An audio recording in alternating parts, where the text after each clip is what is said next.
여러분, 만약 여러분의 아들이 데려온 여자친구가 바로 남편의 내연녀였다면 어떻게 하시겠어요? 말도 안 되는 일 같지만 실제로 일어난 일입니다. 더 충격적인 건 이 모든 것이 우연이 아니었다는 사실이에요. 오늘 제가 들려드릴 이야기는 정말 믿기 어려운 실화입니다. 58세 전업주부 박미숙 씨는 30년간 성실하게 가정을 지켜왔어요. 그런데 아들이 결혼까지 생각하는 여자친구를 소개했는데 그 여자가 바로 1년 전부터 남편과 바람을 피우던 내연녀였습니다. 하지만 여기서 끝이 아니에요. 과연 이 여자의 정체는 무엇일까요? 정말 단순한 우연의 만남이었을까요? 아니면 처음부터 계획된 일이었을까요? 이 모든 답은 오늘 영상 끝까지 보시면 알 수 있어요. 혹시 비슷한 상황을 겪어보신 분들이나 가족 관계로 고민이 많으신 분들께 정말 도움이 될 거라고 확신합니다. 영상 시작하기 전에 구독, 좋아요 부탁드립니다. 여러분의 작은 응원이 더 좋은 영상을 만드는데 큰 힘이 됩니다. 제 이름은 박미숙입니다. 올해 58살이고 서울 강남구 아파트에서 30년째 전업주부로 살고 있습니다. 남편 정호섭과는 28살에 맞선으로 만나 결혼했고 아들 정우진이 하나 있어요. 우진이는 올해 28살로 대학을 졸업하고 IT 회사에 다니는 사회초년생입니다. 아침 6시 알람이 울리기 전에 눈이 떠지는 게 습관이 되었습니다. 30년 동안 매일 반복해온 일상이니까요. 침대 옆 커튼을 살짝 걷으니 10월의 서늘한 아침 공기가 느껴졌습니다. 단풍이 물들기 시작한 나무들이 아파트 베란다 너머로 보였어요. 또 하루가 시작되는구나. 혼잣말을 하며 슬리퍼를 신고 부엌으로 향했습니다. 남편 호섭이는 아직 잠들어 있었어요. 요즘 들어 집에 늦게 들어오는 날이 많아졌거든요. 중소기업을 운영하느라 바쁘다고 하는데 예전보다 술 냄새를 풍기며 들어오는 날이 잦아졌습니다. 부엌에서 쌀을 씻으며 나도 모르게 한숨이 나왔어요. 언제부터인가 남편과의 대화가 줄어들었습니다. 아침에는 밥 먹어라는 말 한마디, 저녁에는 수고했어라는 인사말 정도가 전부였어요. 결혼 초기에는 그래도 서로 하루 있었던 일들을 나누곤 했는데 말입니다. 밥을 짓고 된장국을 끓이며 김치찌개까지 준비했습니다. 호섭이가 좋아하는 메뉴들이에요. 결혼한 지 30년이 되니 남편의 취향은 손바닥 들여다보듯 훤합니다. 계란말이까지 부쳐놓고 나서야 7시가 되었어요. 여보, 일어나세요. 아침 드셔야죠. 침실에서 남편을 깨웠습니다. 호섭이는 몸을 뒤척이며 일어났어요. 61살인데도 아직 정정한 편입니다. 키 175cm에 체격도 괜찮은 편이고요. 직원 20명 정도 되는 제조업체를 운영하고 있어서 그런지 여전히 위엄이 있어 보였어요. 고생 많네, 미숙아. 식탁에 앉은 호섭이가 한마디 했습니다. 그런데 그 말이 왠지 어색하게 들렸어요. 예전에는 자연스럽게 나오던 말인데 요즘은 뭔가 의무적으로 하는 것 같았거든요. 별 고생이 아니에요. 많이 드세요. 나는 미소를 지으며 대답했습니다. 하지만 마음 한구석이 무거웠어요. 호섭이의 시선이 예전 같지 않다는 걸 느끼고 있었거든요. 핸드폰을 보는 시간이 늘어났고 나와 대화할 때도 어딘가 다른 곳에 마음이 있는 것처럼 보였어요. 아침을 먹고 호섭이가 출근 준비를 하는 동안 설거지를 했습니다. 그때 호섭이의 핸드폰에서 카톡 소리가 들렸어요. 평상시보다 자주 울리는 것 같았는데 호섭이는 급하게 확인하더니 핸드폰을 주머니에 넣었습니다. 오늘도 회사에서 미팅이 많아. 저녁 좀 늦을 것 같다. 알겠어요. 조심히 다녀와요. 호섭이가 회사를 운영한 지도 벌써 15년이 됐습니다. 처음에는 정말 작은 업체였는데 노력 끝에 이제는 제법 안정적인 중소기업으로 자리 잡았어요. 그 과정에서 호섭이도 많이 바뀌었죠. 예전에는 집에 일찍 들어와서 회사 이야기도 많이 해줬는데 언젠가부터 회사 일을 집에서 거의 언급하지 않게 됐어요. 현관문이 닫히는 소리와 함께 집안이 조용해졌습니다. 텅 빈 집에서 혼자 있으니 더욱 적막했어요. 우진이는 자취를 하고 있어서 주말에나 가끔 얼굴을 볼 수 있었거든요. 커피 한 잔을 만들어 소파에 앉았습니다. 창밖에는 이제 막 비가 내리려고 하는지 하늘엔 먹구름이 잔뜩 끼어서 지금이 낮인지 밤인지 구분이 되질 않네요. 1년 전 그날은 특별히 날씨가 좋았습니다. 가을볕이 따스하게 베란다로 들어왔어요. 이불을 널고 화분들을 돌보며 평범한 하루를 보냈습니다. 그런데 저녁 무렵 마트에서 장을 보고 집으로 돌아오는 길에 그 일이 일어났어요. 강남역 근처 호텔 앞을 지나가는데 눈에 익은 뒷모습이 보였습니다. 호섭이었어요. 그런데 옆에 젊은 여자가 함께 있었습니다. 나는 순간 멈춰섰어요.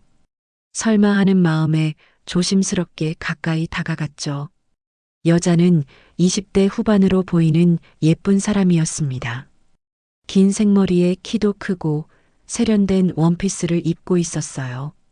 호섭이와 팔짱을 끼고 호텔로 들어가는 모습이 보였습니다. 그 순간 다리에 힘이 빠져서 가로수에 기댔어요. 가슴이 두근거리고 손이 떨렸습니다. 마트 봉지를 떨어뜨릴 뻔했죠. 30년 결혼 생활에서 상상해 본 적 없는 일이었어요. 아니야, 잘못 본 거야. 스스로에게 그렇게 말했지만 호섭이의 걸음걸이와 체격은 너무나 확실했습니다. 평상시에 입던 회색 정장도 똑같았고요. 나는 그 자리에서 한참을 서 있었어요. 어떻게 해야 할지 몰랐거든요. 집으로 돌아와서도 정신이 없었습니다. 저녁을 준비하면서도 손이 계속 떨렸어요. 호섭이가 평소보다 늦게 들어왔을 때 나는 최대한 평정을 유지하려고 했습니다. 늦었네요. 저녁 드시겠어요? 응, 고마워. 거래처 사장들과 늦게까지 미팅이 있었어. 호섭이의 목소리가 어색하게 들렸어요. 거짓말을 하고 있다는 걸 알 수 있었죠. 그 순간부터 우리 집에는 보이지 않는 균열이 생겼습니다. 그날 밤 잠자리에 누워서도 잠이 오지 않았어요. 옆에서 자는 호섭이를 바라보니 복잡한 감정이 들었습니다. 배신감, 허탈감, 그리고 어떻게 해야 할지 모르는 막막함까지요. 이혼을 생각해봤지만 쉽지 않았어요. 30년을 함께 살았고 우진이도 있었거든요. 무엇보다 58살의 나이에 혼자 살아갈 용기가 없었습니다. 회사 운영권 같은 것도 모두 호섭이 명의로 되어 있었고 나는 경제적으로 독립할 능력이 없었어요. 그래서 모른 척하기로 했습니다. 적어도 그때는 그게 최선이라고 생각했거든요. 하지만 그 결정이 1년 후에 얼마나 큰 파란을 불러일으킬지 그때는 전혀 상상하지 못했습니다. 1년이 흘렀습니다. 그동안 나는 아무것도 모르는 척 지냈어요. 호섭이의 귀가 시간이 더 늦어졌고 주말에도 회사 일이 있다며 나가는 경우가 많아졌습니다. 나는 묻지도 따지지도 않았어요. 대신 더 맛있는 음식을 해놓고 집안을 더 깨끗하게 정리하며 지냈습니다. 어쩌면 그게 내 방식의 저항이었을지도 몰라요. 완벽한 아내, 완벽한 어머니 노릇을 하면서 스스로를 지키려고 했던 것 같습니다. 그해 가을, 정확히는 10월 둘째 주 일요일이었어요. 우진이가 오랜만에 집에 왔습니다. 28살이 된 아들은 대학 시절보다 훨씬 의젓해져 있었어요. 정장 차림에 안경을 쓴 모습이 제법 직장인다웠죠. 엄마, 오랜만이에요. 우진아, 많이 바빠서 얼굴 보기 힘들더라. 살 좀 빠진 것 같은데? 나는 아들의 얼굴을 살펴보며 걱정스럽게 말했어요. 회사 생활이 힘든지 예전보다 야윈 것 같았거든요. 키 178cm에 체격이 좋은 편이었는데 요즘은 조금 말라 보였어요. 괜찮아요. 회사 일에 적응하느라 그래요. 우진이는 웃으며 답했습니다. 그런데 뭔가 평소와 다른 기색이 보였어요. 얼굴에 묘한 설렘 같은 게 느껴졌거든요. 어머니의 직감으로 알 수 있었죠. 점심 준비를 하면서 우진이와 이런저런 이야기를 나눴습니다. 회사 생활, 동료들과의 관계, 앞으로의 계획 등등요. 그런데 우진이가 계속 핸드폰을 확인하는 모습이 보였어요. 혹시 누구한테서 연락 기다리는 거야? 아, 그게. 우진이가 머뭇거렸습니다. 그러더니 갑자기 환한 미소를 지었어요. 사실 엄마한테 말씀드릴 게 있어요. 뭔데? 나는 김치찌개를 끓이면서 물었어요. 아들의 목소리에서 뭔가 중요한 이야기가 나올 것 같았거든요. 저 여자친구가 생겼어요. 그 순간 내 손이 멈췄습니다.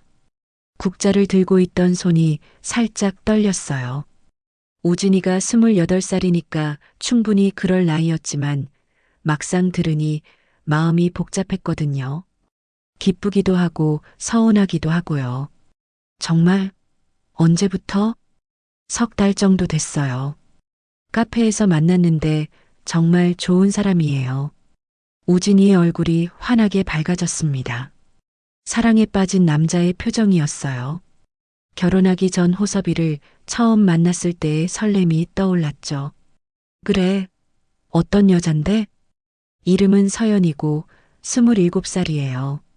대학원을 졸업하고 지금은 프리랜서로 일하고 있어요. 정말 예쁘고 똑똑해요.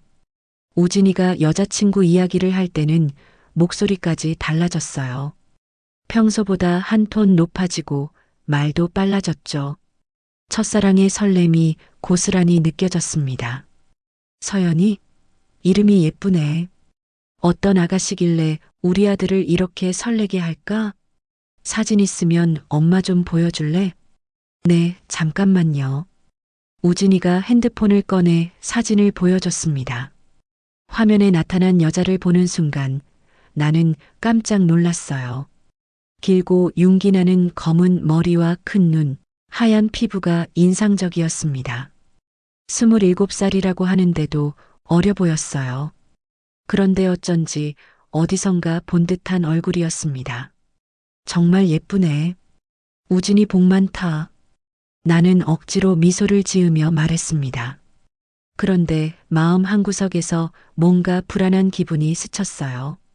너무 예쁜 건 아닐까, 우진이한테는 과분한 건 아닐까 하는 생각이 들었거든요. 곧 엄마 아빠한테 인사시켜 드리고 싶어요. 다음 주말쯤 어때요? 그래. 벌써? 네, 정말 진지하게 생각하고 있어요. 서연이도 부모님께 인사드리고 싶다고 해요. 우진이의 진지한 표정을 보니 이건 단순한 연애가 아니라는 걸 알 수 있었어요. 결혼까지 염두에 두고 있는 것 같았죠. 그때 현관문이 열리는 소리가 들렸습니다. 호섭이가 골프를 치고 돌아온 것 같았어요. 요즘 주말마다 골프를 친다고 나가는데 정말 골프만 치고 오는지 의심스러웠거든요. 아들 왔네? 아버지, 안녕하세요. 호섭이가 거실로 들어왔습니다. 골프웨어 차림이었는데 뭔가 어색해 보였어요. 골프를 쳤다 치기에는 너무 깨끗했거든요. 아버지, 저 좋은 소식이 있어요. 무슨 소식? 여자친구가 생겼어요. 다음 주말에 집에 모셔와서 인사시켜 드리려고요. 호섭이의 표정이 순간 굳었습니다. 뭔가 당황하는 기색이 보였어요. 그래. 갑자기 3달 전부터 사귀어 왔는데 이제 부모님께 인사드릴 때가 된 것 같아서요. 나는 호섭이의 반응이 이상하다고 생각했어요. 아들의 연애 소식에 기뻐해야 할 텐데 왜 당황하는 것처럼 보일까요? 어떤 여잔데? 이름은 서연이고 27살이에요. 정말 좋은 사람이에요. 그때 호섭이의 얼굴이 하얗게 변했습니다. 무슨 생각을 하는지 모르겠지만 분명히 뭔가 충격을 받은 것 같았어요. 서연이라고? 네, 왜요? 아시는 분이세요? 아, 아니야. 흔한 이름이라서 그래. 호섭이는 얼버무리며 자리를 피했습니다. 욕실로 들어가면서 문을 쾅 닫았어요. 뭔가 이상했지만 그때는 별 생각 없이 넘어갔죠. 우진이와 저녁을 함께 먹으면서도 여자친구 이야기가 계속 나왔어요. 서연이가 어떤 사람인지, 어떻게 만났는지, 앞으로의 계획이 뭔지 등등이요. 아들의 행복해하는 모습을 보니 나도 덩달아 기뻤습니다. 하지만 한편으로는 걱정도 됐어요. 결혼 생활 30년을 살아온 여자의 직감으로 뭔가 조심해야 할 것 같은 불안감이 스쳤거든요. 특히 호섭이의 이상한 반응이 계속 마음에 걸렸습니다. 그날 밤 우진이가 자취방으로 돌아간 후 호섭이에게 물어봤어요. 우진이 여자친구 이야기 들으니까 어때요? 뭐가 어떻다는 거야? 갑자기 표정이 이상해지더라고요. 혹시 뭔가 걱정되는 게 있어요? 아무것도 없어. 그냥 아들이 어른이 되는구나 싶어서 그래. 호섭이는 그렇게 말했지만 목소리에 확신이 없었어요. 뭔가 숨기고 있는 것 같았죠. 하지만 나는 더 이상 추궁하지 않았습니다. 요즘 들어 남편과의 대화 자체를 피하고 있었거든요. 다음 주가 다가올수록 마음이 설렜어요. 오랜만에 우리 집에 손님이 올 예정이었고, 그것도 아들의 여자친구였으니까요. 어떤 요리를 해줄지, 어떤 옷을 입을지 고민하며 하루하루를 보냈습니다. 그런데 그때는 몰랐어요. 그 만남이 우리 가족에게 어떤 파란을 몰고 올지를요. 그 주 내내 마음이 들떠 있었습니다. 아들의 여자친구를 만난다는 설렘에 잠도 제대로 오지 않았어요. 마트에 가서도 무엇을 사야 할지 한참을 고민했죠. 젊은 여자가 좋아할 만한 음식이 뭘까, 첫인상을 좋게 남기려면 어떤 요리를 해야 할까 하면서요. 토요일 오전부터 본격적인 준비에 들어갔습니다. 평소보다 일찍 일어나서 집 안 구석구석을 청소했어요. 거실 소파 쿠션도 새로 정리하고 화분들도 물을 주며 다듬어 놓았습니다. 현관앞 매트도 깨끗하게 털어서 새 것처럼 만들었죠. 오후에는 음식 준비에 몰두했습니다. 갈비찜과 잡채, 그리고 전을 부치기로 했어요. 젊은 사람들이 좋아할 만한 메뉴들로 골랐거든요. 특히 갈비는 정성스럽게 양념을 재워뒀습니다. 호섭이는 오전에 나갔는데 언제 들어올지 모르겠다며 연락도 없이 나간 상태였어요. 어떤 아이일까? 음식을 준비하면서도 계속 궁금했습니다. 우진이가 보여준 사진에서는 정말 예쁘고 우아해 보였어요. 그런 여자가 우리 우진이를 좋아해 준다니 어머니로서는 고맙기도 하고 한편으로는 부담스럽기도 했죠. 오후 5시쯤 우진이에게서 전화가 왔습니다. 엄마, 곧 도착해요. 서연이가 너무 긴장하고 있어요. 그래, 긴장할 거 없는데. 편하게 오라고 해. 네, 그럼 10분 후에 도착할게요. 전화를 끊고 나니 나도 덩달아 긴장이 됐어요. 거울을 보며 옷매무새를 다시 한번 정리했습니다. 베이지색 니트에 검정색 슬랙스를 입었는데 너무 수수해 보이는 건 아닌지 걱정됐거든요. 현관벨이 울렸을 때 가슴이 두근거렸습니다. 왔구나. 문을 열고 나선 우진이의 모습이 보였어요. 그런데 그 옆에 서 있는 여자를 보는 순간 나는 그 자리에서 얼어붙었습니다. 엄마, 소개할게요. 제 여자친구 서연이에요. 서연이 환한 미소를 지으며 인사했습니다. 안녕하세요, 어머니. 처음 뵙겠습니다. 저는 이서연이라고 합니다. 그 순간 내 머릿속이 하얗게 변했어요. 1년 전 강남역 호텔 앞에서 호섭이와 함께 있던 바로 그 여자였거든요. 틀림없었습니다. 긴 생머리, 큰 눈, 하얀 피부까지 모든 게 똑같았어요. 아, 네. 안녕하세요. 겨우 정신을 차리고 인사를 받았습니다. 목소리가 떨리는 걸 들키지 않으려고 애썼죠. 하지만 머릿속은 완전히 혼란 상태였어요. 이게 무슨 일인지, 어떻게 이런 일이 가능한지 도저히 이해할 수 없었거든요. 어머니, 이거 작은 선물이에요. 서연이 예쁜 포장지에 쌓인 과일 바구니를 내밀었습니다. 정성스럽게 준비한 것 같았어요. 그런데 나는 그 선물을 받으면서도 손이 덜덜 떨렸습니다. 고맙습니다. 안 그러셔도 되는데. 처음 뵙는 인사인데요. 당연히 가져와야죠. 서연의 목소리는 부드럽고 예의 바른 톤이었어요.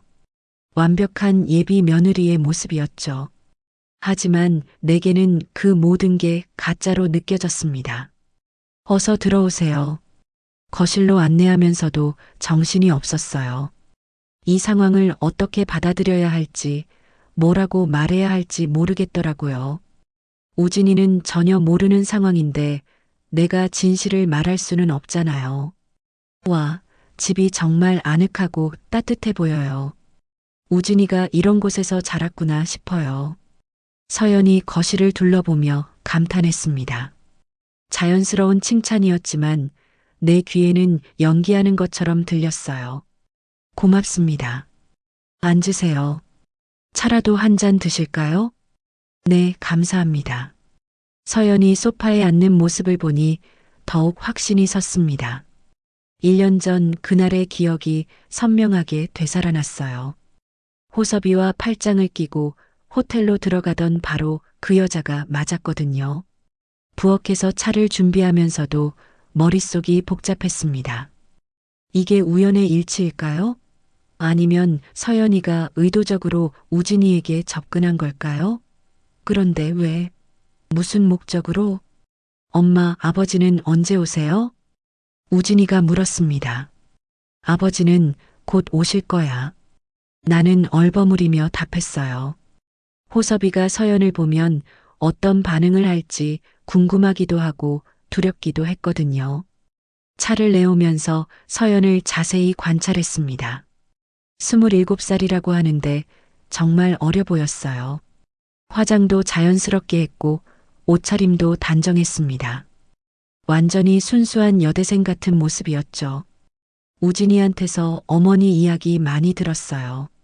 정말 요리를 잘하신다고 하더라고요. 아이고, 별 말씀을. 그냥 집에서 하는 음식이에요. 아니에요. 오늘 음식 냄새만 맡아도 정말 맛있을 것 같아요. 서연의 말은 완벽했습니다. 예의 바르고 겸손했죠. 하지만 그럴수록 나는 더욱 불안했어요. 너무 완벽해서 오히려 의심스러웠거든요.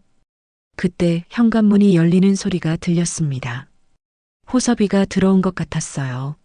나는 긴장한 채로 현관 쪽을 바라봤습니다. 아들, 집에 있네? 호섭이의 목소리가 들렸습니다. 그리고 잠시 후 거실로 들어선 호섭이를 본 순간 모든 게 확실해졌어요. 호섭이가 서연을 보자마자 얼굴이 새하얗게 변했습니다. 마치 귀신을 본 것 같은 표정이었어요. 입도 벌린 채 말을 잇지 못했죠. 아버님, 안녕하세요. 처음 뵙겠습니다. 서연이 일어나서 정중하게 인사했습니다. 목소리에는 전혀 동요가 없었어요.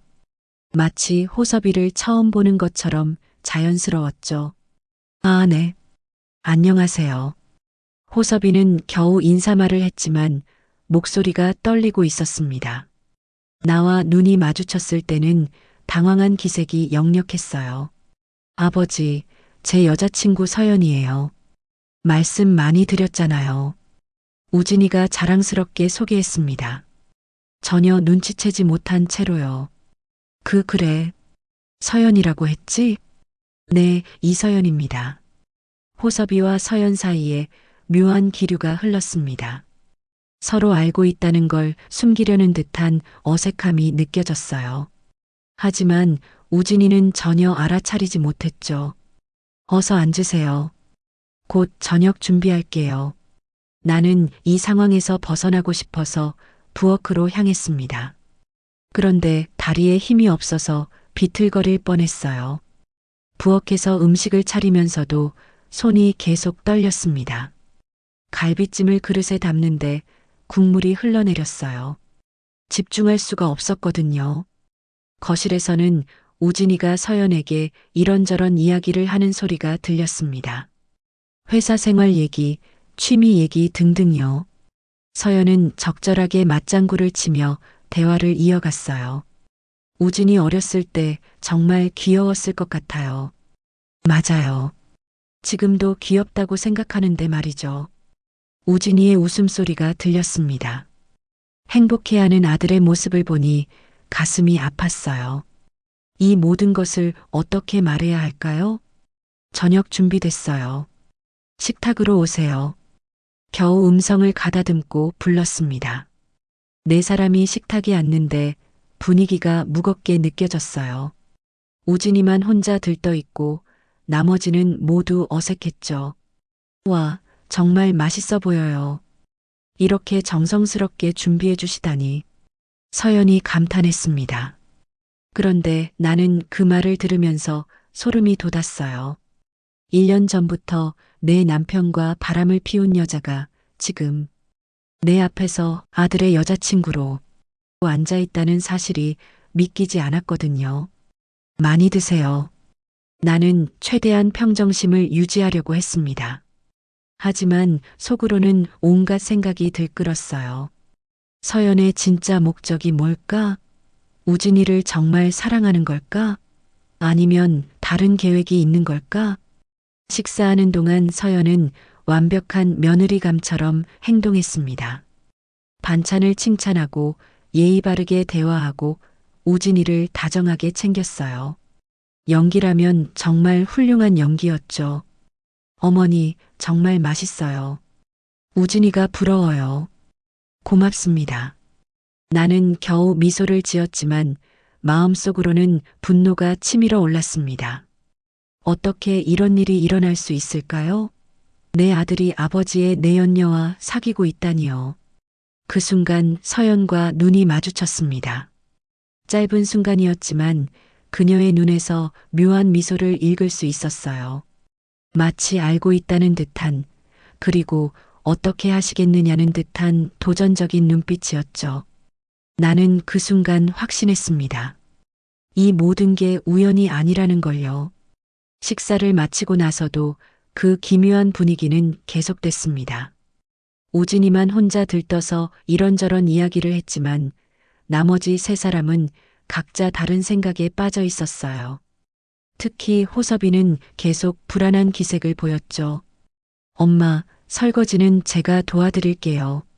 서연이 일어나서 그릇들을 정리하기 시작했습니다. 완벽한 예비 며느리의 모습이었어요. 하지만 내게는 그 모든 행동이 가짜로 보였거든요. 괜찮아요. 손님인데 어떻게? 아니에요. 이렇게 맛있는 음식 해주셨는데 당연히 도와드려야죠. 서연이 부엌으로 따라왔습니다.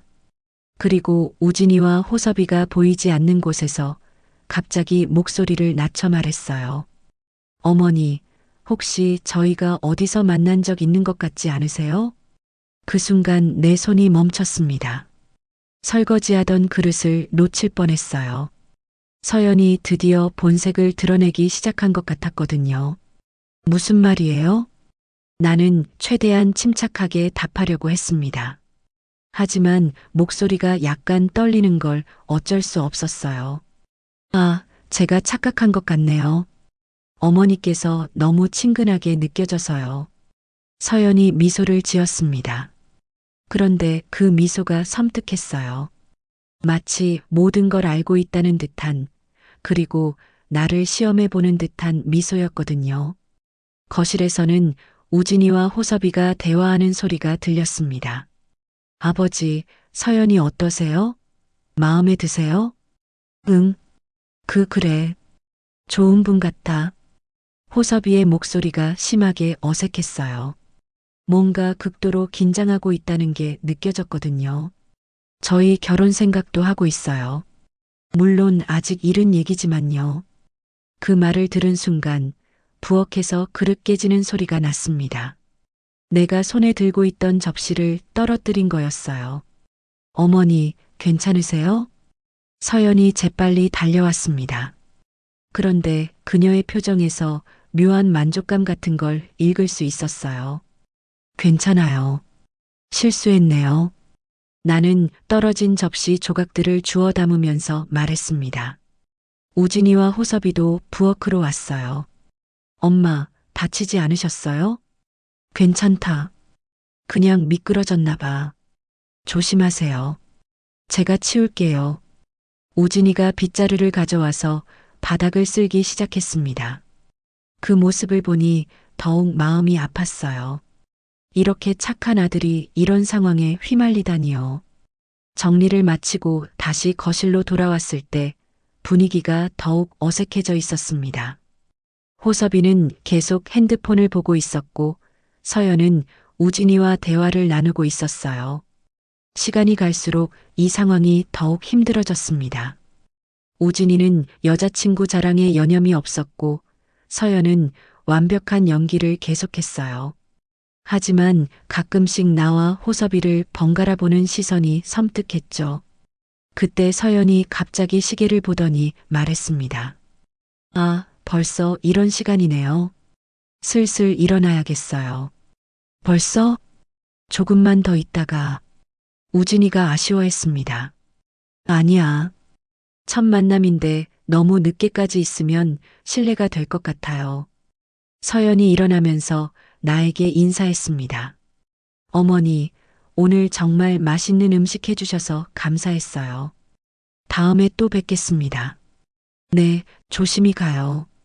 현관에서 신발을 신으면서 서연이 마지막으로 한마디 했습니다. 아버지, 어머니, 앞으로 자주 뵙게 될 것 같아요. 잘 부탁드려요. 그 말을 들으면서 등골이 오싹했습니다. 뭔가 협박 같은 느낌이 들었거든요. 우진이는 서연을 데려다 주러 나갔습니다. 집에는 나와 호섭이만 남았어요. 그 순간이 왔다는 걸 알았습니다. 더 이상 미룰 수 없었어요. 호섭이가 거실 소파에 털썩 앉으며 한숨을 쉬었습니다. 완전히 기진맥진한 상태였죠. 여보, 나는 조용하지만 단호한 목소리로 말했습니다. 응? 우리 이야기 좀 해야겠어요. 호섭이가 고개를 들어 나를 바라봤습니다. 뭔가 예감하는 듯한 표정이었어요. 무슨 이야기? 서연이 말이에요. 그 순간 호섭이의 얼굴이 하얗게 변했습니다. 입술이 바들바들 떨렸어요. 서연이가 1년 전부터 알고 있었어요. 나는 천천히 그러나 분명하게 말했습니다. 강남역 호텔 앞에서 당신과 그 여자가 함께 들어가는 걸 봤어요. 1년 전부터 모든 걸 알고 있었다고요. 호섭이는 마치 벼락을 맞은 것처럼 굳어버렸습니다. 한동안 아무 말도 하지 못했어요. 미수가, 그게, 변명하지 마세요. 내 목소리에는 1년간 쌓였던 분노와 상처가 고스란히 담겨 있었습니다. 30년을 함께 살았는데 어떻게 이럴 수 있어요? 어떻게 그런 여자와. 미안해. 정말 미안해. 호섭이가 무릎을 꿇었습니다. 처음 보는 모습이었어요. 미안하다고 해서 해결될 일이에요? 그런데 이게 끝이 아니잖아요. 그 여자가 지금 우리 아들과 사귀고 있어요. 내가 소리를 높이자 호섭이는 더욱 고개를 숙였습니다. 나도 몰랐어. 정말 몰랐다고. 서연이가 우진이와 사귀는 줄은.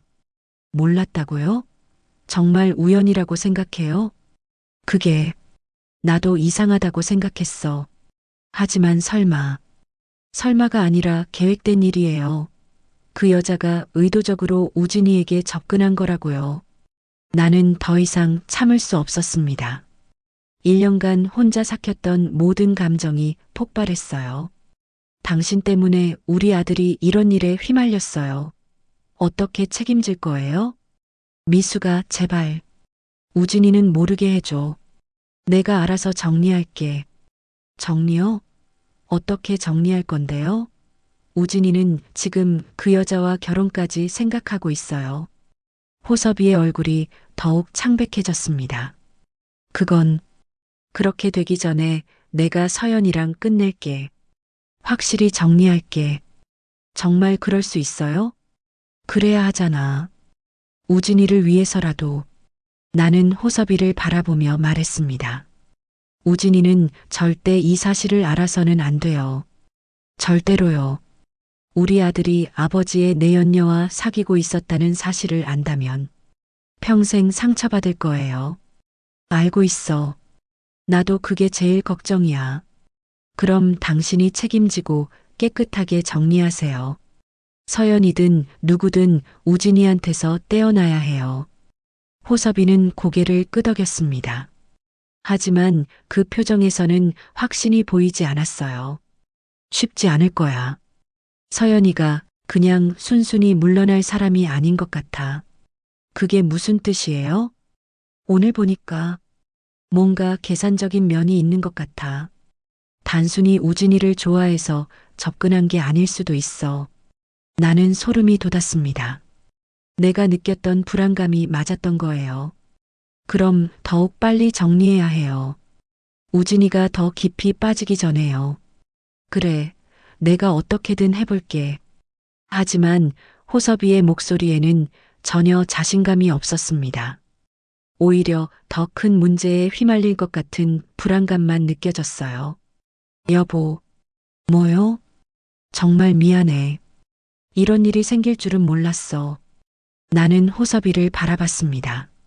30년을 함께 산 남편이지만 이 순간만큼은 완전히 다른 사람 같았어요. 미안하다는 말로는 부족해요. 행동으로 보여주세요. 그래, 내가 책임지고 해결할게.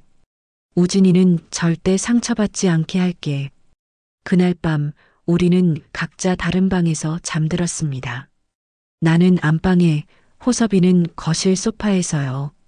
30년 결혼 생활에서 처음 있는 일이었어요. 잠자리에 누워서도 잠이 오지 않았습니다. 오늘 일어난 일들이 머릿속에서 계속 맴돌았어요. 드디어 진실을 말했지만 문제는 이제부터였죠. 과연 호섭이가 이 상황을 해결할 수 있을까요? 아니면 더 큰 문제가 기다리고 있는 걸까요? 한 가지 확실한 건 내 아들만은 지켜내야 한다는 것이었습니다. 어떤 희생을 치르더라도 말이에요. 진실을 털어놓은 후 며칠이 지났지만 집안 분위기는 여전히 무겁기만 했습니다. 호섭이는 평소보다 더 일찍 나가고 늦게 들어왔어요. 서연과의 관계를 정리하겠다고 했지만 쉽지 않은 것 같았죠. 목요일 아침이었어요. 호섭이가 아침을 거의 손도 대지 않고 있길래 물어봤습니다. 많이 안 드시네요. 일이 잘 안 풀려요? 응. 생각보다 복잡해. 호섭이의 얼굴은 며칠 사이에 더욱 야위어 있었어요. 눈 밑에 다크서클도 짙어졌죠. 서연이랑 이야기는 해봤어요? 아직 적절한 시기를 기다리고 있어.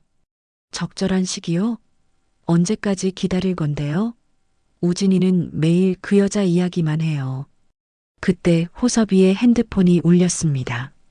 화면을 본 호섭이의 얼굴이 순간 굳어지더라고요. 서연이에요?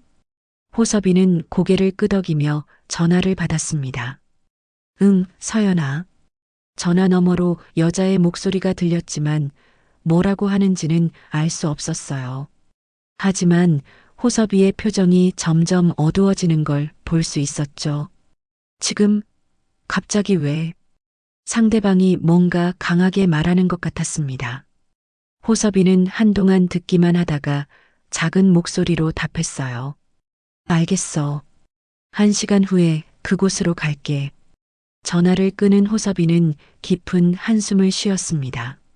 뭐라고 하던가요? 만나자고. 급한 이야기가 있다고 해서. 그럼 가서 확실히 정리하고 오세요. 더 이상 끌 수는 없어요. 호섭이는 고개를 끄덕이며 서둘러 나갔습니다. 하지만 그 뒷모습이 왠지 불안해 보였어요. 점심때쯤 우진이에게서 전화가 왔습니다. 엄마, 서연이가 오늘 아버지랑 중요한 이야기가 있다고 하네요. 아버지랑? 가슴이 철렁했습니다. 서연이 우진이에게도 뭔가 말한 것 같았어요. 네, 저희 관계를 좀 더 공식적으로 만들고 싶다고 하더라고요. 아버지한테 직접 허락을 받고 싶다는 것 같아요. 그래. 우진이는 전혀 다른 의미로 받아들이고 있었네요.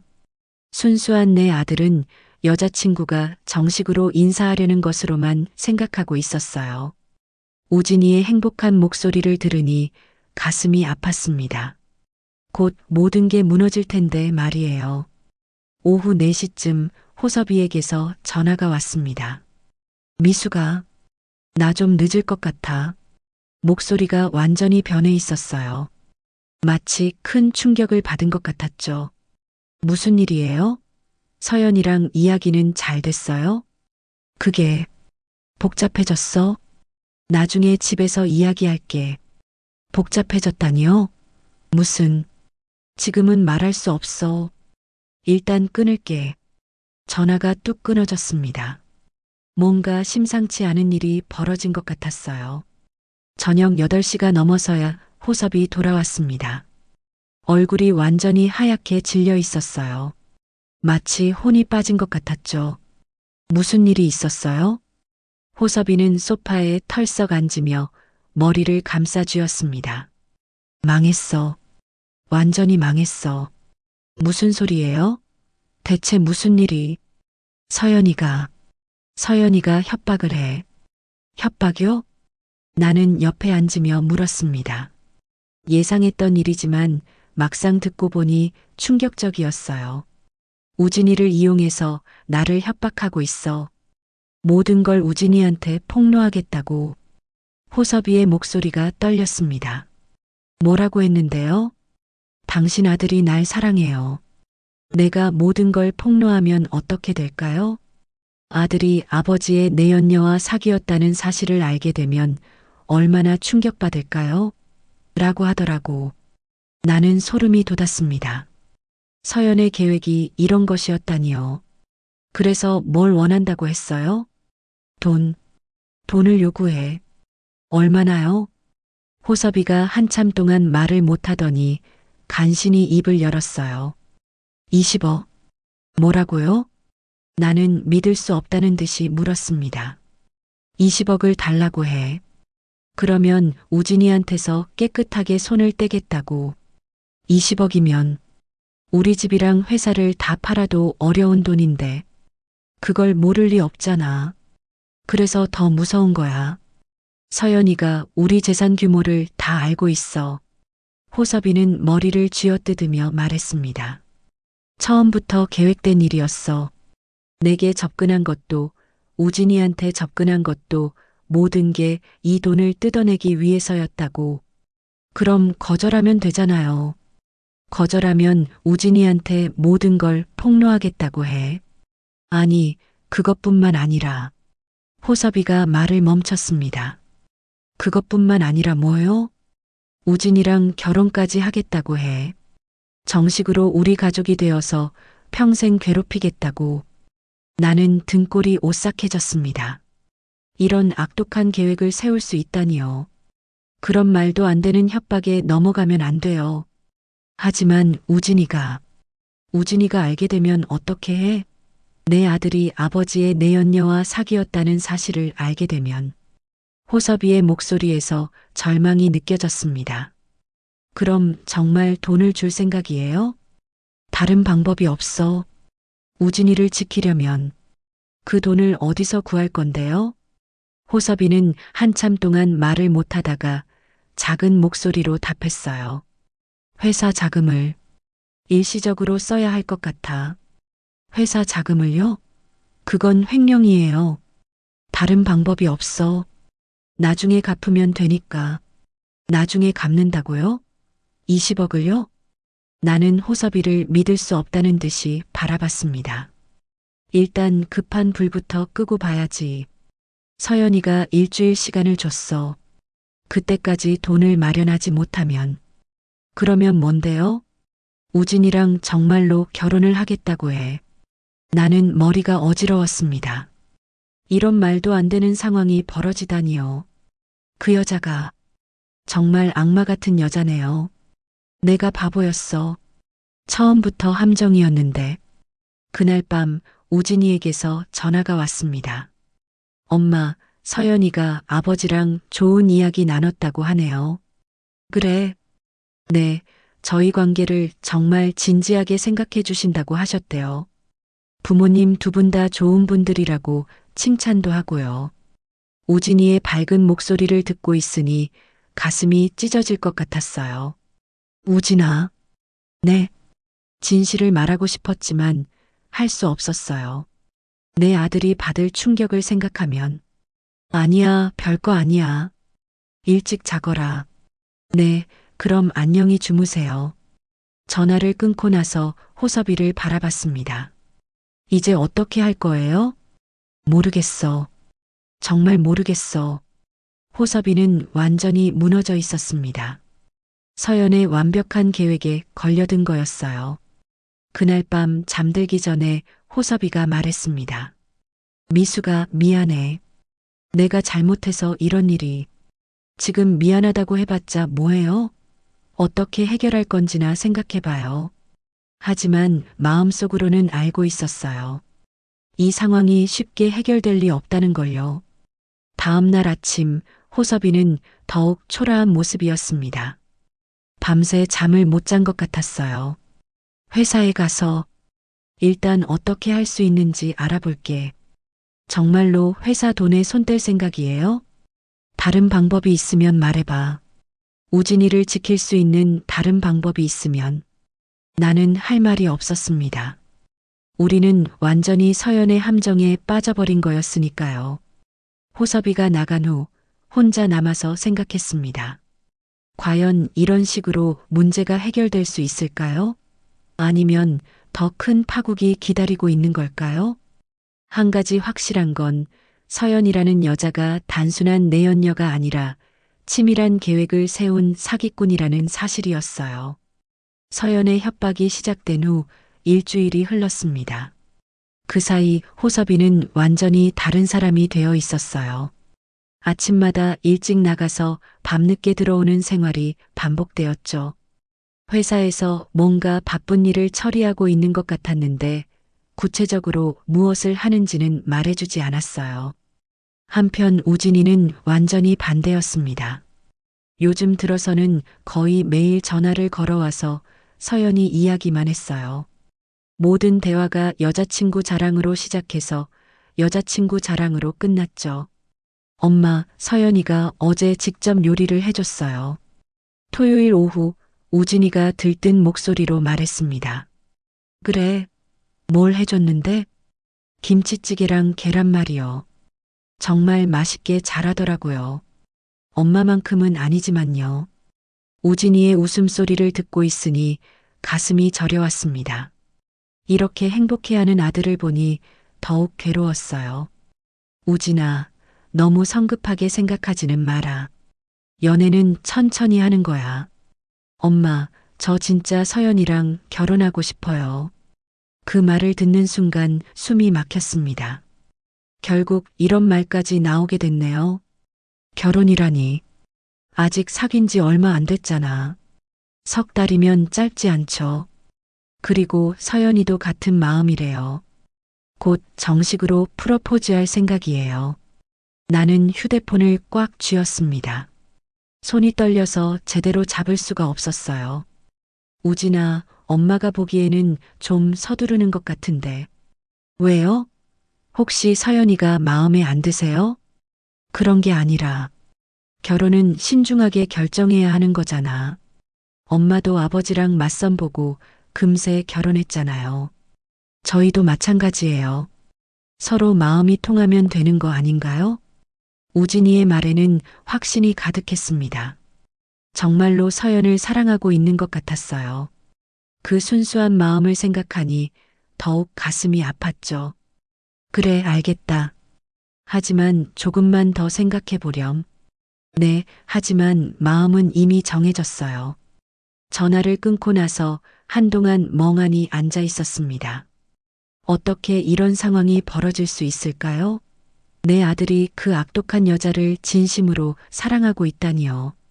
그날 저녁 호섭이가 들어왔을 때도 기운이 없어 보였어요.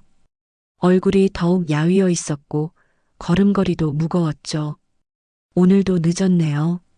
뭐 하고 다녔어요? 회사 일. 처리할 게 많아서. 호섭이는 대충 답하고는 바로 방으로 들어가려고 했어요. 그런데 뭔가 이상했습니다. 평소보다 신경질적이고 계속 핸드폰을 확인하더라고요. 여보, 우진이가 결혼 이야기까지 하고 있어요. 뭐? 호섭이가 깜짝 놀라며 돌아봤습니다. 서연이랑 결혼하고 싶다고 해요. 프러포즈도 할 생각이래요. 그럼 안 되는데. 호섭이의 목소리가 떨렸습니다. 그래서 어떻게 되고 있는 거예요? 서연이한테 돈 줄 준비는 다 됐어요? 그게 생각보다 복잡해. 무슨 말이에요? 호섭이는 소파에 앉으며 한숨을 쉬었습니다. 20억이라는 돈이 하루아침에 마련되는 게 아니잖아. 회사 자금도 한 번에 빼낼 수 없고, 설마 정말로 회사 돈에 손대고 있는 거예요? 호섭이는 대답하지 않았습니다. 하지만 그 침묵이 답이었어요. 미쳤어요? 그건 범죄라고요. 다른 방법이 없어. 서연이가 계속 재촉하고 있어. 빨리 돈을 마련하지 않으면 정말로 우진이한테 모든 걸 폭로하겠다고. 나는 머리가 어지러웠습니다. 상황이 점점 더 나빠지고 있었어요. 그렇게 해서 문제가 해결될 것 같아요? 일단 급한 불부터 꺼야지. 나중에 생각해 보자고. 나중에요? 횡령한 돈을 나중에 어떻게 메워요? 호섭이는 대답할 수 없었습니다. 그저 머리만 감싸쥐고 있을 뿐이었어요. 다음 주 월요일 우진이가 갑자기 집에 왔습니다. 회사 일을 일찍 마쳤다고 하면서요. 엄마, 서연이한테 줄 반지를 보러 가려고요. 같이 가실래요? 반지, 프러포즈용 반지요. 다음 주말에 정식으로 청혼할 거예요. 나는 충격받았습니다. 벌써 그런 단계까지 온 거예요? 우진아, 너무 서두르는 것 아니냐? 엄마 사랑에 빠지면 하루가 1년 같아요. 서연이도 빨리 결혼하고 싶어 해요.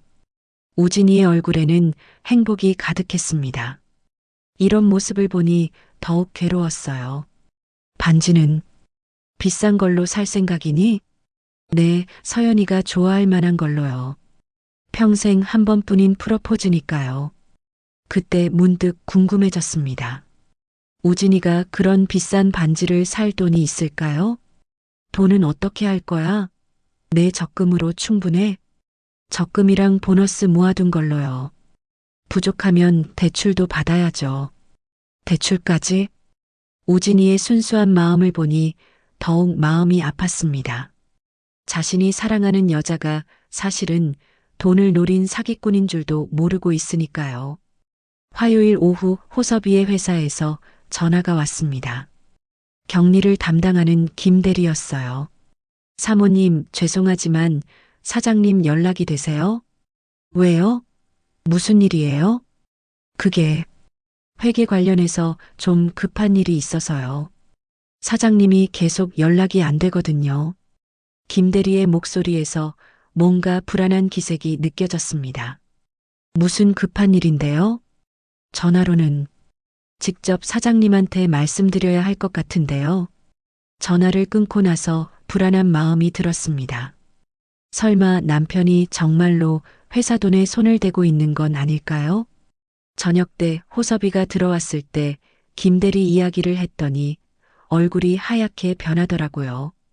회사에서 뭔가 눈치챈 것 같아요? 아직은 아닐 거야. 하지만 오래 갈 수는 없을 것 같아. 그럼 어떻게 할 건데요? 모르겠어. 서연이는 계속 재촉하고 회사에서는 의심하기 시작하고 호섭이는 완전히 궁지에 몰린 상태였습니다. 수요일 저녁 우진이에게서 또 전화가 왔습니다. 엄마, 서연이가 부모님께 정식으로 상견례 이야기를 꺼내자고 해요. 상견례라니?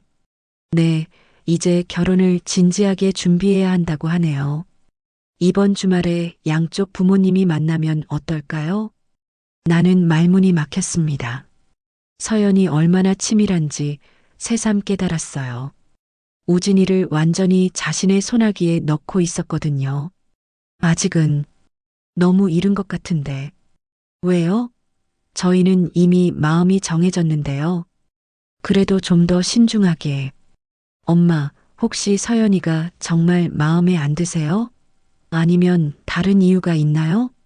우진이의 질문에 대답할 수 없었습니다. 진실을 말하고 싶었지만 내 아들이 받을 충격을 생각하면 그런 게 아니야. 단지 엄마는 내가 신중하게 결정했으면 하는 거야. 이미 충분히 신중하게 생각했어요. 서연이는 제 인생의 반쪽이에요. 그날 밤 잠들기 전에 호섭이와 이야기했습니다. 이제 어떻게 할 거예요?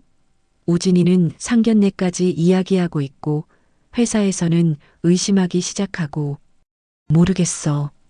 정말 모르겠어. 호섭이는 완전히 무너져 있었습니다. 서연의 완벽한 계획에 말려든 거였어요. 목요일 아침 호섭이가 나가고 나서 혼자 앉아 생각했습니다. 이대로 두면 모든 게 파국으로 치달을 것 같았어요. 우진이는 점점 더 서연에게 빠져들고 있고 호섭이는 범죄의 늪에 빠져들고 있었거든요. 뭔가 다른 방법이 있을 텐데. 이 악순환을 끊을 수 있는 방법이 분명히 있을 텐데. 하지만 아무리 생각해도 답이 나오지 않았습니다. 우진이에게 진실을 말하기에는 너무 잔혹하고 그렇다고 서연의 요구를 들어주기에는 대가가 너무 컸어요. 그날 저녁 우진이가 또 전화해서 반지 이야기를 했을 때 나는 마침내 결심했습니다. 이 상황을 더 이상 방치할 수는 없다는 걸 말이에요. 내 아들을 지키기 위해서라면 어떤 희생이라도 감수해야 했습니다. 금요일 아침 호섭이는 평소보다 더 일찍 나갔습니다. 얼굴이 완전히 해골처럼 야위어 있었어요. 며칠째 제대로 잠도 못 자고 밥도 거의 안 먹고 있었거든요. 서연의 협박에 시달리며 회사 돈을 빼돌리는 일로 완전히 지쳐버린 것 같았죠. 조심히 다녀와요. 인사를 해도 제대로 대답도 못할 정도였어요. 그저 고개만 끄덕이고 현관문을 나섰죠. 혼자 남은 집에서 나는 깊은 고민에 빠져 있었습니다. 어젯밤 우진이의 전화를 받고 나서 더 이상 참을 수 없다는 생각이 들었거든요. 아들이 서연에게 프로포즈 반지까지 사겠다고 하는데 이 상황을 언제까지 숨길 수 있겠어요? 오전 10시쯤 우진이에게서 전화가 왔습니다. 엄마, 오늘 오후에 서연이랑 반지 보러 갈 거예요. 정말 예쁜 걸로 골라야겠어요. 우진아. 네. 나는 한참 동안 말을 못했습니다. 지금 진실을 말해야 할까 아니면 좀 더 기다려야 할까 고민했거든요. 우진아, 엄마가 너한테 할 말이 있다. 무슨 말씀이에요? 오늘 저녁에 집에 와라. 중요한 이야기가 있어. 중요한 이야기요? 무슨? 전화로는 할 수 없는 이야기야. 꼭 와야 해. 우진이는 잠시 망설이다가 답했습니다. 알겠어요. 그럼 7시쯤 갈게요. 전화를 끊고 나서 나는 결심을 굳혔습니다. 더 이상 미룰 수 없었어요. 내 아들이 그 악독한 여자에게 속아서 인생을 망치는 것을 두고 볼 수는 없었거든요. 점심을 먹고 나서 우진이가 좋아하는 음식들을 준비하기 시작했습니다. 갈비찜과 잡채, 그리고 계란말이까지요. 마지막으로 함께 먹는 평온한 식사가 될지도 모른다는 생각에 정성스럽게 만들었어요. 오후 5시쯤 호섭이에게 전화를 걸었습니다. 여보, 오늘 일찍 들어와요. 왜? 무슨 일이야? 우진이한테 진실을 말할 거예요. 전화 너머로 호섭이가 놀라는 소리가 들렸습니다. 뭐라고? 갑자기 왜? 더 이상 기다릴 수 없어요. 우진이가 반지까지 사려고 해요. 이 상태로 두면 정말로 결혼까지 하게 될 거라고요. 미수가 잠깐만. 좀 더 생각해 보자고. 생각할 시간은 끝났어요. 오늘 저녁 7시까지 집에 와요. 나는 일방적으로 전화를 끊었습니다. 더 이상 호섭이의 우유부단한 태도를 참을 수 없었거든요. 6시 반쯤 호섭이 들어왔습니다. 얼굴이 창백해서 마치 병든 사람 같았어요. 정말로 말할 거야? 네. 우진이가 얼마나 충격받을까? 충격받더라도 진실을 알아야 해요. 그래야 그 여자한테서 벗어날 수 있어요. 호섭이는 소파에 주저앉으며 머리를 감싸쥐었습니다. 내가 잘못했어. 모든 게 내 잘못이야. 지금 와서 그런 소리 해봤자 뭐해요. 7시 정각에 우진이가 도착했습니다. 평소보다 일찍 퇴근한 탓에 정장 차림 그대로였어요. 엄마 왔어요. 무슨 중요한 이야기가 있다고 했죠? 응, 앉아라. 먼저 저녁부터 먹자. 와, 제가 좋아하는 메뉴들이네요. 무슨 좋은 일이라도 있어요? 우진이의 밝은 웃음을 보니 가슴이 찢어질 것 같았습니다. 곧 이 웃음이 사라질 텐데 말이에요. 식사를 하는 동안 나는 우진이의 얼굴을 계속 바라봤습니다. 28살이 된 내 아들의 얼굴에는 아직 순수함이 남아 있었어요. 그런 아들이 곧 받게 될 충격을 생각하니 마음이 아팠지만 피할 수 없는 일이었죠. 엄마, 오늘 서연이랑 반지 보러 갔는데 정말 예쁜 걸 골랐어요. 그래? 네, 다이아몬드가 정말 반짝반짝하더라고요. 서연이가 정말 좋아할 것 같아요. 호섭이는 숟가락도 제대로 들지 못하고 있었습니다. 손이 너무 떨려서요. 아버지, 괜찮으세요? 많이 안 드시네요. 응, 좀 피곤해서 그래. 식사를 마치고 거실로 자리를 옮겼습니다. 이제 진실을 말할 시간이었어요. 우진아, 엄마가 너한테 할 말이 있다. 네, 말씀하세요. 나는 깊게 숨을 쉬고 입을 열었습니다. 서연이에 대한 이야기야. 서연이요? 서연이가 뭔가 잘못했나요?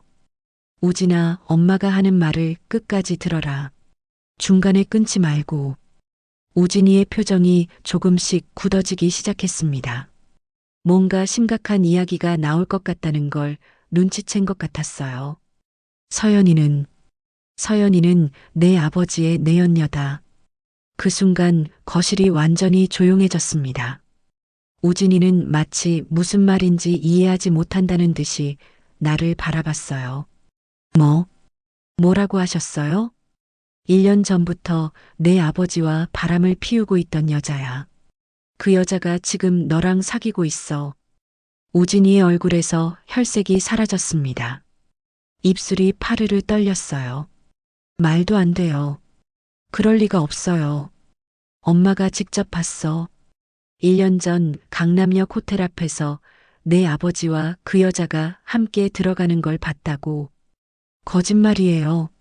서연이가 그런 사람일 리 없어요. 우진이가 소리쳤습니다. 하지만 목소리가 떨리고 있었어요. 우진아, 엄마가 거짓말할 이유가 있겠니? 그때 호섭이가 입을 열었습니다. 우진아, 미안하다. 아버지도 이 말도 안 되는 소리를 믿으세요? 사실이야, 우진아. 정말 미안해. 호섭이의 고백을 들은 순간 우진이는 완전히 무너져 버렸습니다. 이게 무슨 말이에요? 제가 사귀는 여자가 아버지. 우진이는 말을 잇지 못했습니다. 충격이 너무 커서 정신을 못 차리는 것 같았어요. 우진아, 더 충격적인 이야기가 있어. 그 여자가 너한테 접근한 것도 너랑 사귄 것도 모든 게 계획된 일이야. 우리한테서 돈을 뜯어내려고 한 거라고. 돈을 뜯어내려고요? 20억을 요구했어. 그렇지 않으면 너한테 모든 걸 폭로하겠다고 협박했지. 우진이는 소파에서 일어나 비틀거렸습니다. 다리에 힘이 없어 보였어요. 그럼 서연이가 저한테 했던 모든 말이 거짓말이었다는 거예요? 그래, 우진아. 너를 이용해서 우리 가족을 협박하려고 했던 거야. 우진이는 벽에 기대서서 울기 시작했습니다. 28살의 어른이 어린아이처럼 울고 있었어요. 왜 이런 일이? 제가 뭘 잘못했다고. 나는 울고 있는 아들을 바라보며 가슴이 찢어지는 것 같았습니다. 하지만 진실을 말한 건 잘한 일이었어요. 그때 호섭이가 무릎을 꿇었습니다. 우진아, 아버지가 잘못했다. 용서해줘. 우진이는 무릎 꿇은 아버지를 보며 더욱 큰 소리로 울었습니다. 용서요? 어떻게 용서해요? 제 인생을 망쳐놓고 용서하라고요? 우진아, 아버지 때문에 이런 일이 생긴 거잖아요. 아버지가 바람 피우지 않았으면 이런 일도 없었을 거라고요. 우진이의 분노와 절망이 한꺼번에 터져 나왔습니다. 나는 아들의 어깨에 손을 올렸어요. 우진아, 이제 엄마가 나설게. 엄마가요? 그래, 이 일을 엄마가 직접 해결할 거야. 호섭이가 고개를 들어 나를 바라봤습니다. 무슨 말이야? 당신은 이미 실패했어요. 그 여자의 협박에 넘어가서 회사 돈까지 손대려고 하고, 이제는 내가 직접 나서야겠어요. 나는 단호한 목소리로 말했습니다. 먼저 서연이라는 여자가 정확히 어떤 인물인지 알아볼 거예요.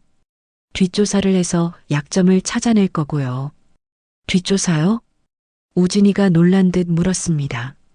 그래, 그 여자가 과거에 이런 식으로 다른 사람들을 속인 적은 없는지, 정체가 뭔지 다 알아볼 거야. 호섭이도 당황한 기색이었습니다. 미수가 그런 걸 어떻게 해? 나는 우진이를 바라봤습니다. 너에게 이런 일을 겪게 해서 정말 미안해. 하지만 이젠 정리를 해야 해. 그 아이가 어떤 아이인지 알고서도 이대로 당할 수는 없어. 우진아, 엄마를 믿어. 이 모든 걸 깨끗하게 정리해 줄게. 어떻게요? 정확한 증거를 수집해서 완벽하게 대응할 거야. 그 여자가 우리를 우습게 봤다면 큰 오산이야. 그날 밤 나는 계획을 세우기 시작했습니다. 서연의 신상 정보부터 과거 행적, 그리고 호섭이의 회사 상황까지 모든 걸 파악해야 했어요. 엄마, 정말 괜찮을까요? 우진이가 걱정스러운 목소리로 물었습니다. 괜찮아. 엄마가 있잖아. 나는 아들에게 미소를 지어 보였습니다. 58년을 살아오면서 이렇게 전투적인 마음이 든 적은 없었어요.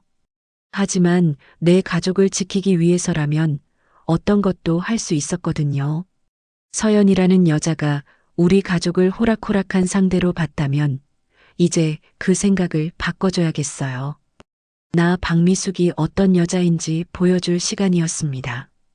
진실을 털어놓은 다음 날부터 나는 본격적으로 조사에 나섰습니다. 먼저 서연의 정체부터 파악해야 했어요. 58년을 살아오면서 이런 일을 해본 적은 없었지만 내 가족을 지키기 위해서라면 무엇이든 할 수 있었거든요. 월요일 오전 우진이의 회사 근처 카페에 갔습니다. 서연이 우진이와 처음 만났다는 바로 그곳이었어요. 카페 매니저를 만나 몇 달 전 상황에 대해 물어봤죠. 아, 그 예쁜 여자분 말씀하시는 거죠? 기억나요. 며칠 연속으로 와서 같은 자리에 앉아 있더라고요. 며칠 연속이요? 네, 마치 누군가를 기다리는 것 같았어요. 그러다가 어느 날 그 남자분이랑 이야기하더니 그 뒤로는 함께 오기 시작했죠. 역시 계획된 만남이었습니다. 서연이 우진이의 동선을 미리 파악하고 기다리고 있었던 거예요. 오후에는 사설탐 정사무소를 방문했습니다. 서연의 과거를 조사해달라고 의뢰했어요. 이름과 나이 그리고 우진이와 찍은 사진까지 모든 자료를 넘겨줬죠. 일주일 정도 시간을 주시면 자세한 조사 결과를 드릴 수 있습니다. 고맙습니다. 최대한 빨리 부탁드려요. 화요일에는 호섭이의 회사에 몰래 들렀습니다. 격리 담당 김 대리와 개별적으로 만났어요. 김 대리님, 요즘 사장님이 회계 쪽에서 뭔가 특별한 일을 하시나요? 그게 사모님께서 직접 물어보시니 말씀드리는 건데 좀 이상한 자금 이동이 있었습니다. 어떤 자금 이동이요? 지난 2주 동안 운영자금에서 큰 금액이 여러 번 빠져나갔어요. 사장님께서는 새로운 사업 투자라고 하시는데 얼마나 되나요? 지금까지 8억 정도 됩니다. 더 큰 금액을 빼려고 준비하고 계신 것 같더라고요. 8억? 이미 상당한 금액이 빠져나간 상태였습니다. 서연이 요구한 20억을 맞추려면 회사를 완전히 망가뜨려야 할 판이었어요. 목요일 사설탐정에게서 연락이 왔습니다. 사모님, 중요한 정보를 찾았습니다. 직접 만나서 말씀드리겠습니다. 탐정사무소에서 받은 자료는 충격적이었습니다. 이서연이라는 이름부터가 가명입니다. 진짜 이름은 최민정이고 과거에 유사한 범죄를 여러 차례 저질렀어요. 유사한 범죄요? 기혼 남성들과 불륜관계를 맺은 후 협박해서 돈을 뜯어내는 수법이죠. 지금까지 3명의 피해자가 확인됐고 1명은 자살까지 했습니다. 서류를 보니 더욱 끔찍했습니다. 서연, 아니 최민정은 전문적인 꽃뱀이었어요. 더 놀라운 건 이번에는 처음으로 피해자의 아들까지 이용했다는 점입니다.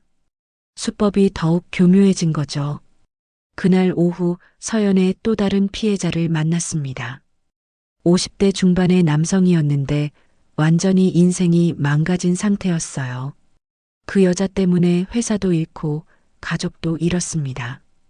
아내는 이혼했고 아이들은 연락도 안 받아요. 얼마나 뜯겼나요? 12억. 그것도 모자라서 더 요구하더라고요. 견디다 못해 경찰에 신고했지만 그때는 이미 늦었죠. 모든 퍼즐이 맞춰졌습니다. 서연은 출소 후 새로운 타겟으로 우리 가족을 노린 거였어요. 금요일 저녁 나는 서연에게 직접 전화를 걸었습니다. 서연 씨, 만나서 이야기할 게 있어요. 어머니, 갑자기 무슨 일이세요? 내일 오후 2시 강남역 앞 카페에서 만나요. 꼭 와야 합니다.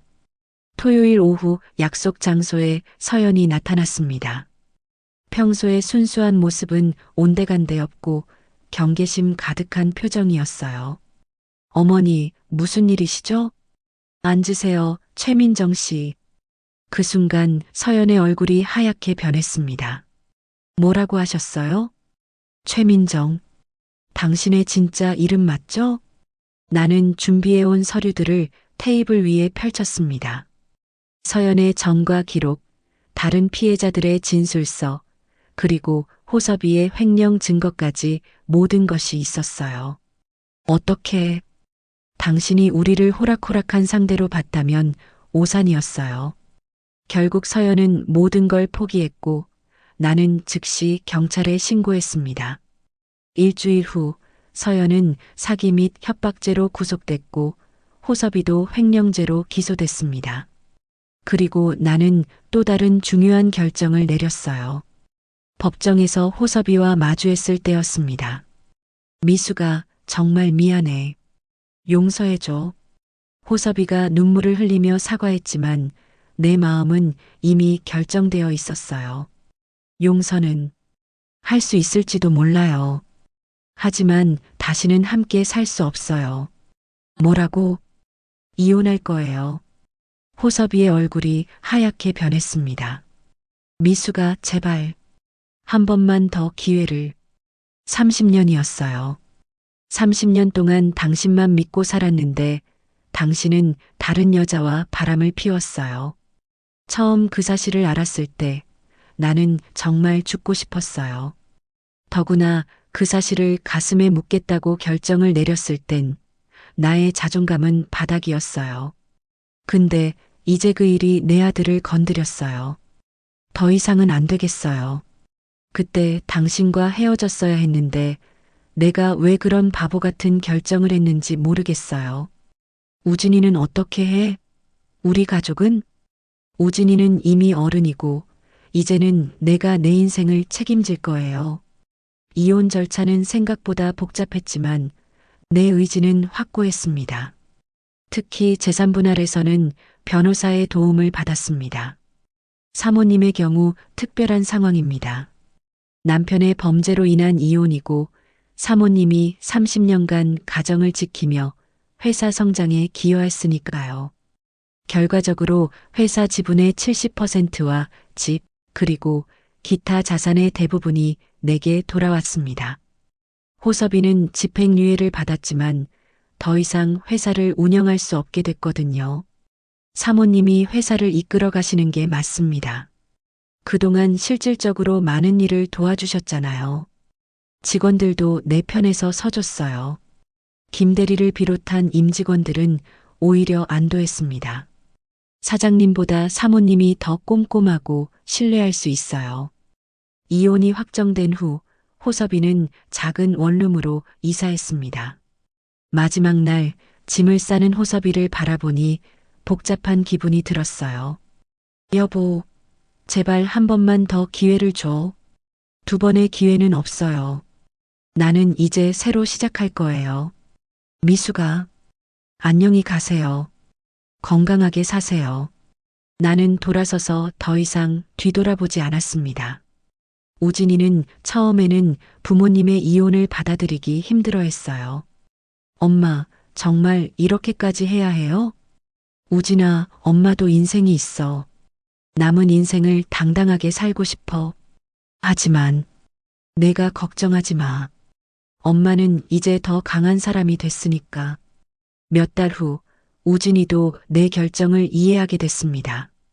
엄마가 훨씬 밝아 보여요. 예전보다 생기가 넘치는 것 같아요. 그래, 엄마는 지금이 제일 행복해. 사실이었어요. 회사를 경영하면서 내가 얼마나 유능한 사람인지 새삼 깨달았거든요. 매출도 늘었고 직원들과의 관계도 더 좋아졌어요. 1년 후 회사는 내 손에서 크게 성장했습니다. 여성 CEO로서 지역 언론에도 소개됐고 여러 기업인 모임에도 참여하게 됐어요. 박미숙 대표님, 정말 대단하세요. 이 나이에 새로 시작해서 이렇게 성공하시다니. 동료 기업인의 칭찬을 듣고 있으니 자신감이 더욱 생겼습니다. 우진이도 새로운 여자친구를 만났어요. 이번에는 정말 좋은 사람이었죠. 내가 직접 만나보고 인정한 여자였어요. 엄마, 이번 여자친구는 어떠세요? 좋아. 정말 괜찮은 아이야. 너를 진심으로 좋아하는 게 보여. 다행이에요. 이번에는 엄마 허락받고 사귈게요. 우진이는 이제 연애에서도 더 신중해졌습니다. 서연 사건으로 큰 상처를 받았지만 그만큼 성숙해진 거죠. 어느 날 저녁 회사에서 돌아와 혼자 있는 집에서 와인 한 잔을 마시며 생각했습니다. 예전 같으면 혼자 있는 게 외로웠을 텐데 지금은 이 시간이 소중했어요. 내 힘으로 일궈낸 성취감과 자유로움이 있었거든요. 거울 앞에 선 내 모습을 바라봤습니다. 59살의 나이에도 당당하고 자신감 넘치는 모습이었어요. 새로운 헤어스타일에 세련된 옷차림까지 완전히 다른 사람이 되어 있었죠. 서연은 감옥에서 3년의 실형을 살고 있습니다. 다시는 다른 가족을 파괴할 수 없게 됐어요. 호섭이는 혼자서 조용히 살고 있고 가끔 우진이를 통해 안부 정도만 전해들어요. 지금의 나는 정말 행복합니다. 어떤 시련이 와도 굴복하지 않는 강인한 여자가 되었고 무엇보다 내 힘으로 새로운 인생을 만들어가고 있으니까요. 30년간 남편에게만 의존하며 살았던 전업주부에서 이제는 당당한 사업가이자 독립된 여성이 됐습니다. 늦었다고 생각했던 58살이 오히려 새로운 시작점이 된 거예요. 혹시 비슷한 상황에 계신 분들이 있다면 용기를 내세요. 나이는 숫자에 불과하고 의지가 있으면 언제든 새로 시작할 수 있어요. 나 박미숙의 진짜 인생은 지금부터 시작입니다.